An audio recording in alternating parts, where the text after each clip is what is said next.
Carl Jung identified 8 signs of an extremely rare personality type. And if you recognize even half of these traits, you're part of what I call the psychological elite. In his decades of research, Jung discovered that less than 5% of the population develops what he termed differentiated consciousness, a way of experiencing reality that most people never achieve. But here's what's fascinating. These rare individuals often spend their entire lives thinking something is wrong with them. Jung documented case after case of people with extraordinary psychological depth who had been convinced by society that their intensity, their sensitivity, their refusal to accept shallow answers were character flaws rather than signs of exceptional mental sophistication. The most shocking part, Jung realized these rare personalities aren't just different, they're evolutionarily advanced. They represent humanity's next stage of consciousness development. Join me as we descend into the depths of Jungian psychology to uncover these 8 definitive signs of rare personality types.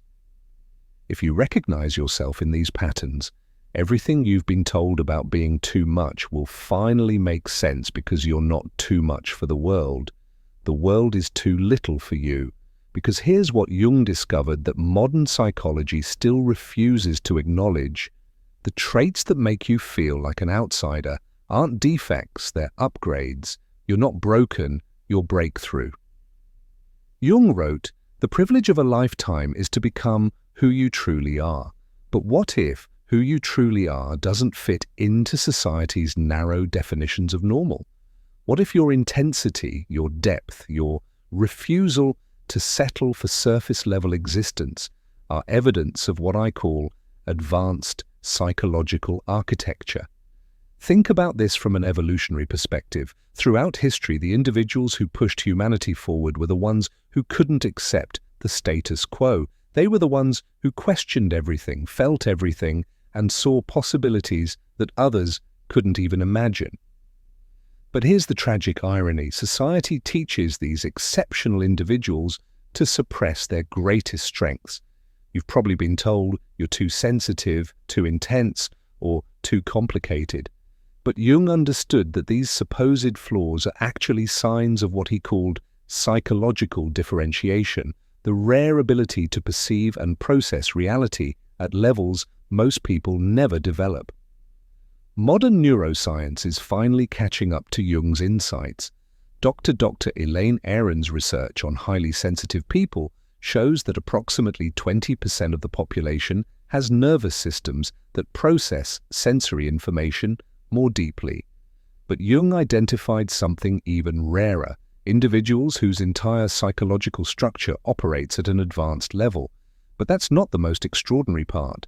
The most extraordinary part is that these rare personalities often hide their gifts because they've been taught to see them as burdens. You've learned to dim your light because others find it threatening. Let me reveal the first sign of what I call psychological rarity. Sign 1, you experience emotional depth that feels almost supernatural. Jung discovered something remarkable about emotional intensity. He found that certain individuals don't just feel emotions, they experience what he called affecton-toned complexes that create profound psychological resonance. You don't just have feelings, feelings move through you like symphonies, each one carrying layers of meaning that others can't access. Here's what Jung realized that most therapists miss. This isn't emotional instability, it's emotional sophistication. When you feel deeply, you're not overreacting. You're accessing what Jung called the objective psyche, layers of human experience that most people have learned to suppress. You feel the unspoken tension in rooms before anyone says a word.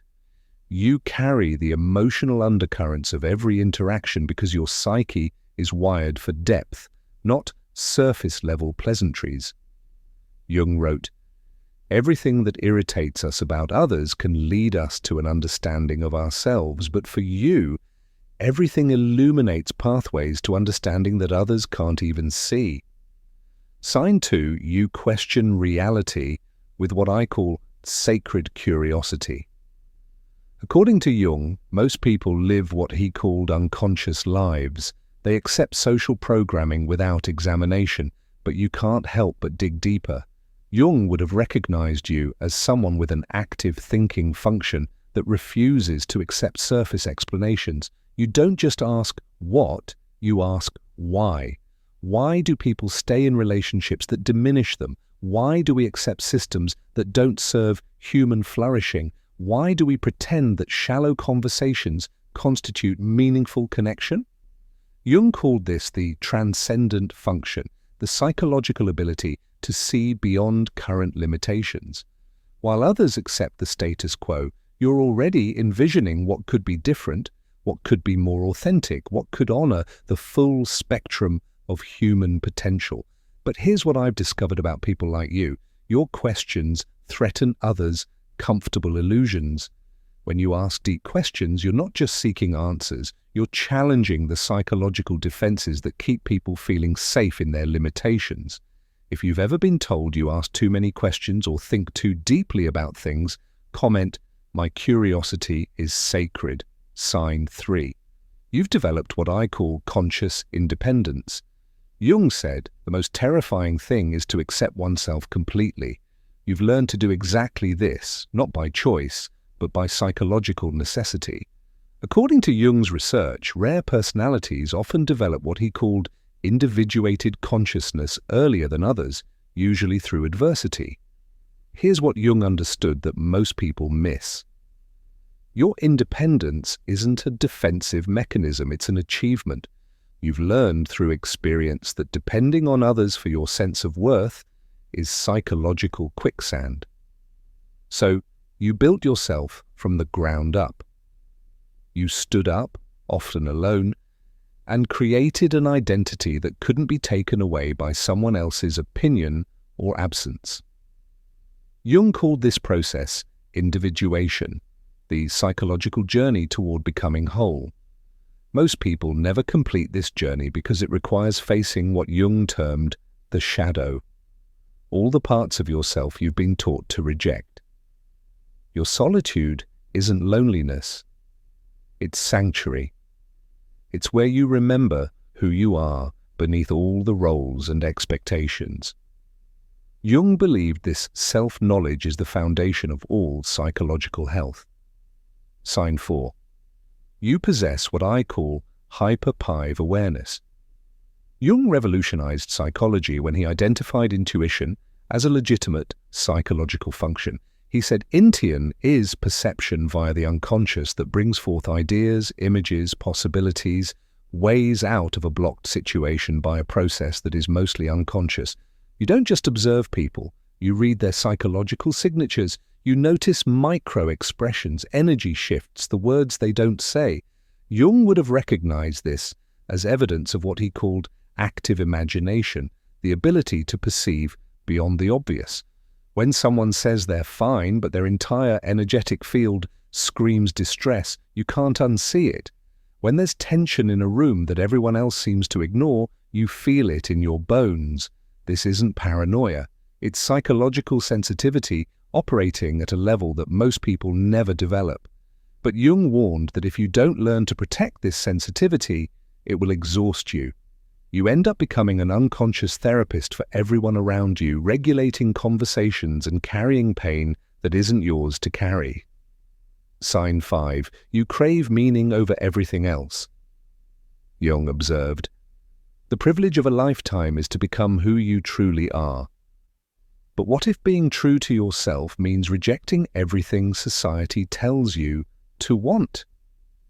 Jung discovered that certain personalities are psychologically incapable of living inauthentic lives. You don't choose meaning over popularity. Your psyche demands it. You've probably tried living for external validation, following scripts, playing expected roles. But Jung would have recognized the symptoms immediately. That knowing emptiness, that sense of betraying something essential, that quiet desperation beneath any applause. According to Jung, when you live against your psychological type, you don't just feel uncomfortable, you develop what he called neurotic symptoms. Your psyche literally rebels against inauthenticity. You can't pretend that shallow goals matter. You can't get excited about achievements that lack substance. You can't build relationships based on convenience rather than connection. Your psychological makeup won't allow it. But Jung identified something remarkable about people who prioritize meaning. They become what I call evolutionary catalysts for human consciousness. When you refuse to settle for less than authentic connection, you force others to confront their own inauthenticity. Sign 6. You've outgrown people and environments repeatedly. Jung said, "The greatest tragedy of the family is the unlived lives of the parents." But what happens when you refuse to live an unlived life? Jung discovered something profound about psychological growth. It's often a solitary journey. You've likely experienced the painful realization that people who once knew you don't anymore, not because you've become difficult, but because you've shed layers of conditioning that no longer serve you. Jung called this process psychological death and rebirth. The friends who knew you when you were shrinking, when you were people-pleasing, when you were suppressing your truth, they remember that version of you. Sometimes they want that version back because it felt safer, more predictable. But you can't go back. Jung understood that psychological evolution is irreversible. Once you've seen behind the curtain of social conditioning, you can't return to unconscious conformity. If people seem uncomfortable with your growth and keep asking you to be who you used to be, comment, "My evolution is not negotiable." Sign 7, you create what I call transformational presence. Jung said, "The meeting of two personalities is like the contact of two chemical substances. If there is any reaction, both are transformed." But what if you're the type of person who creates transformation simply by showing up authentically? Jung identified a rare quality that some people possess, the ability to create what he called psychological holding space. When someone speaks to you, they feel seen in a way that's uncommon. You don't just listen to words, you perceive underlying emotional states. You don't offer quick fixes, you offer deep witnessing. You don't rush to judgment, you create space for truth to emerge. Jung understood that this level of presence is actually a form of psychological healing. But here's what I've observed about people with this gift. They often exhaust themselves by giving it too freely. You become so skilled at holding space for others that you forget to ask for space to be held yourself. Jung discovered something important about highly empathetic personalities. They often develop what I call helper syndrome, a pattern of unconscious self-sacrifice that ultimately serves no one. The work isn't to stop caring, the work is to learn discernment. Sign 8, you sense a purpose that can't be defined yet. Jung said, "Your vision becomes clear when you look into your heart. Who looks outside dreams? Who looks inside awakens?" If you feel a persistent sense that you're meant for something more than the ordinary, Jung would have recognized this as what he called the transcendent function. Your psyche's drive toward individuation and purpose. You feel it, that restless knowing that you have something to contribute, something to build, something to express. It might not be clear yet, but it's undeniable. Jung understood this as evidence of what he called creative potential-seeking expression. This isn't about fame or recognition, it's about alignment, the psychological necessity of living in harmony with your deepest nature. Jung found that people who ignore this calling often develop neurotic symptoms, anxiety, depression, a sense of meaninglessness. But here's Jung's most profound insight about purpose-driven personalities. Your calling isn't just personal, it's transpersonal. You're not just here to fulfill yourself, you're here to serve the evolution of consciousness itself. Jung spent his entire career studying personalities like yours. He called people with these traits what I term the differentiated individuals, those who have developed psychological complexity, that allows them to see, feel, and understand at levels most people never reach. But Jung also identified the stages of development for rare personalities. Understanding where you are in this process is crucial for your continued growth. Stage 1, the unconscious outsider. You feel different but don't understand why. You experience the traits but see them as problems to be fixed rather than gifts to be developed. You try to conform to fit in, to be normal. But the psychological strain is enormous. Jung observed that people in this stage often develop what he called persona rigidity.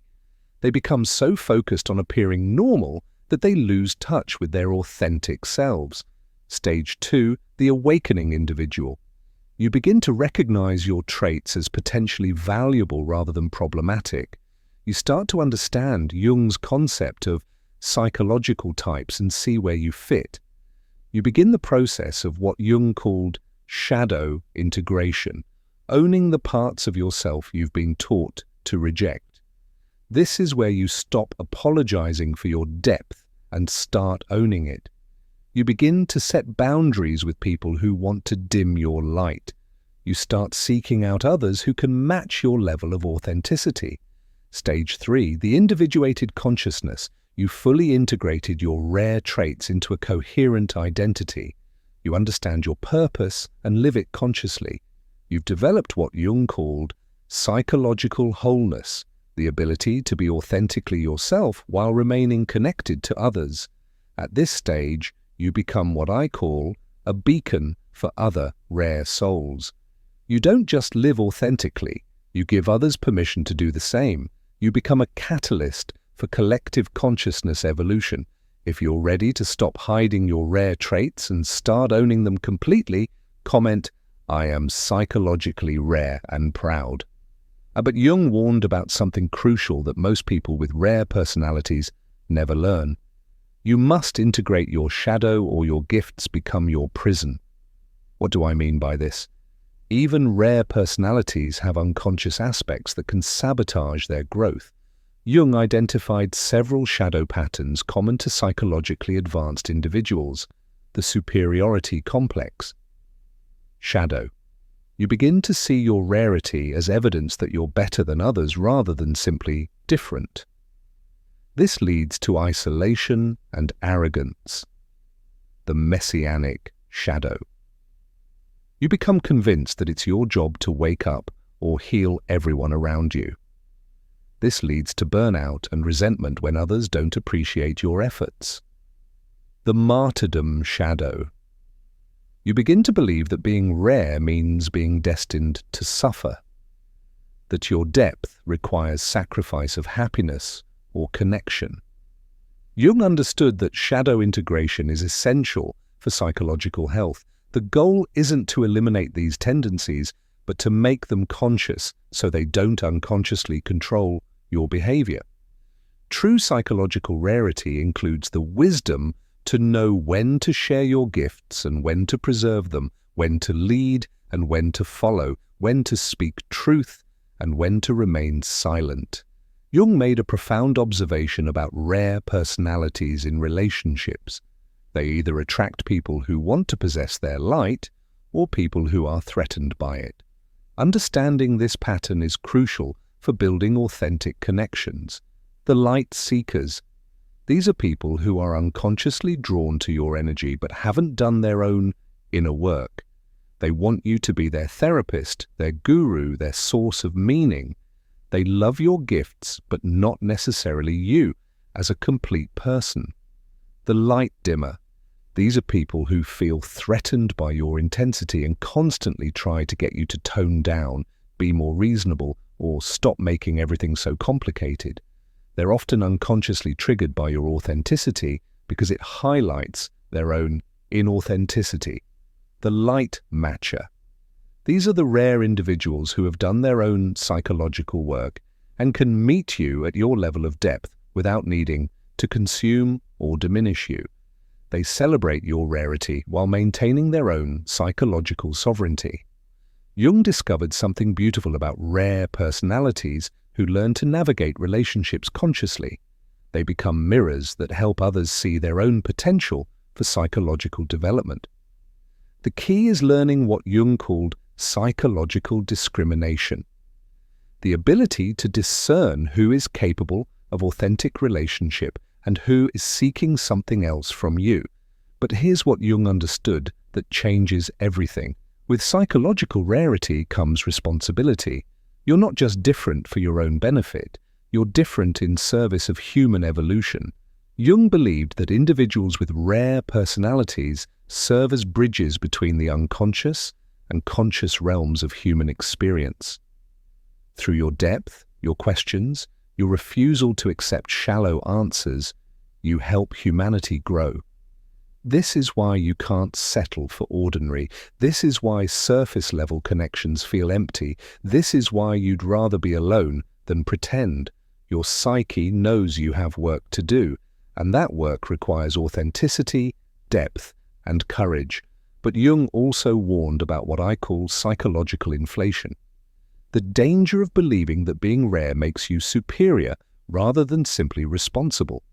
The key is holding both humility and power, understanding that you're special without believing others are less valuable. Your sensitivity isn't a weakness to be managed, it's intelligence to be applied. Your intensity isn't too much, it's exactly what certain situations require. Your refusal to settle isn't difficult. It's necessary for the evolution of consciousness. Jung made a startling prediction about rare personalities. As humanity evolves, more people will develop these traits. What's rare now will become more common as our species grows in psychological sophistication. But that means you're not just personally rare, you're evolutionarily important. You represent what Jung called the leading edge of human consciousness. You're pioneering ways of being that others will eventually follow. This perspective changes everything about how you see your struggles. Every time you felt like an outsider, you were actually scouting new territory for human potential. Every time you've been criticized for being too much, you are demonstrating possibilities that threaten limited worldviews. Every time you've chosen authenticity over acceptance, you've expanded what's possible for human relationship. Every time you've refused to settle for shallow meaning, you've raised the bar for what life can become. Jung understood that psychological evolution happens through individuals like you who refuse to accept current limitations as permanent. You're not just living your life, you're expanding what it means to be human. But this comes with loneliness. You're often walking paths that few others have walked. You're solving problems that most people don't even recognize as problems. You're seeking connections that most people don't believe are possible. Jung's final insight about rare personalities was both challenging and liberating. You must learn to love your rarity without needing others to understand it. The goal isn't to make everyone see how special you are. The goal is to embody your gifts so fully that you become a living example of what's possible when someone embraces their authentic nature completely. This means accepting that some people will never understand your depth, some will be threatened by your questions, some will want to diminish your light because it makes them uncomfortable with their own dimness. But Jung discovered something beautiful about people who fully embrace their psychological rarity. They become magnets for others who are ready to embrace their own uniqueness. You don't need everyone to understand you. You need to find the few who can match your level of consciousness and build a life with them. The world needs your questions, your sensitivity, your refusal to accept limitations as permanent. But you must give these gifts consciously, strategically, sustainably. You must learn to be both powerful and protective, both open and discerning. Jung wrote, "The most terrifying thing is to accept oneself completely." You're learning to do exactly that, and in doing so, you're giving others permission to accept themselves completely too. Remember what Jung identified about extremely rare personalities. The 8 signs we've explored aren't just individual traits, they're evidence of what I call advanced psychological architecture. Jung wrote in his final works, "The privilege of a lifetime is to become who you truly are, but for people like you, becoming who you truly are means accepting that you operate at a level of psychological sophistication that most people never develop. Your emotional depth isn't oversensitivity. It's emotional intelligence operating at advanced levels. Your constant questioning isn't negativity. It's consciousness refusing to accept limitations. Your independence isn't isolation, it's psychological sovereignty. Your hyperpive awareness isn't paranoia. It's intuition functioning as intended. Your craving for meaning isn't impractical.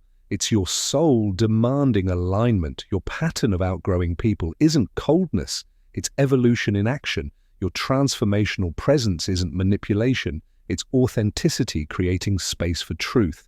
Your undefined purpose isn't confusion. It's potential seeking expression. If even half of these signs resonated with you, you're not just different. You're part of what Jung believed was humanity's next evolutionary step. You're one of the people pushing our species toward greater awareness, deeper truth, and more authentic connection. Yes, it's lonely sometimes. Yes, it requires more courage than most people will ever need. But Jung believed that people like you are essential for humanity's psychological evolution. Your intensity isn't too much. It's exactly what the world needs to shake off its comfortable numbness. Your sensitivity isn't weakness. It's strength that can perceive what others miss. Your refusal to settle isn't difficult. It's necessary for progress. Carl Jung spent his life studying people like you because he understood something profound. You're not just living your own life, you're expanding what it means to be human. The world doesn't need you to be smaller, quieter, or more convenient. The world needs you to be exactly what you are, psychologically rare and proud of it. If you're ready to fully embrace your psychological rarity and stop apologizing for traits that make you extraordinary, comment below. I am evolutionary consciousness in human form. Share this with someone who needs to remember their own psychological rarity. And if you want to understand more about Jung's insights into the shadow side of sensitivity, check out my video on Final Warning to Empaths They're Feeding on Your Light, where I reveal Jung's most disturbing discovery about how unconscious people drain the energy of psychologically advanced individuals. Subscribe because we're just beginning to explore the depths of what makes you extraordinary. Remember, you're not too much. The world is too little. And Jung knew that people like you are the ones who change that. Thank you for watching. See you in the next dimension.